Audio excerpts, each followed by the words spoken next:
Certainly, under the new security framework that's been implemented since Shinzo Abe, it's been made possible for the UK, France, key member nations of NATO to come closer to Japan, expecting that there will be a security umbrella provided by the Japanese side to the visiting navies, for instance.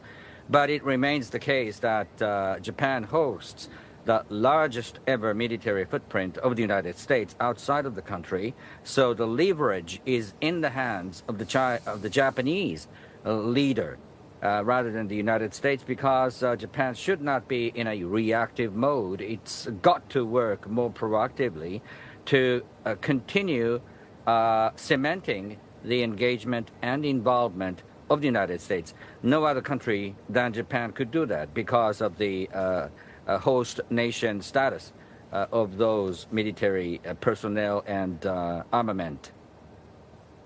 You raised armament, so Taniguchi-san, let's talk to me more about that, because in terms of NATO or European assistance, they've got the equipment; it's state of the art.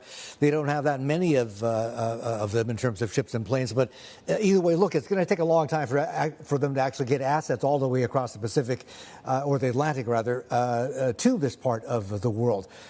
Is it more that Japan is looking to Europe and its very advanced industrial base to help them stockpile?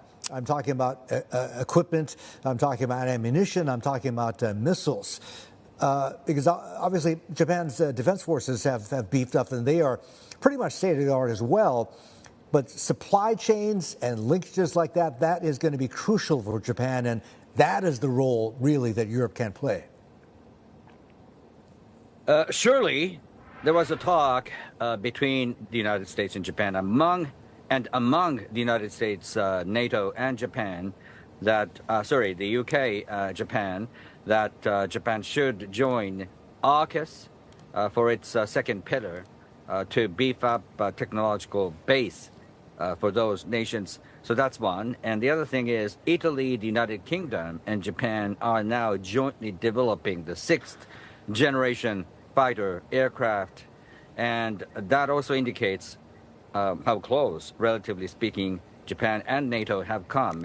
NATO key nations have come, and I think more to come, because Japan's industrial base for military equipment is shallowly and thinly spread in the nation, and there has to be concentration, and that concentration should come from further collaborations between NATO nations and Japan, and certainly the United States and Japan.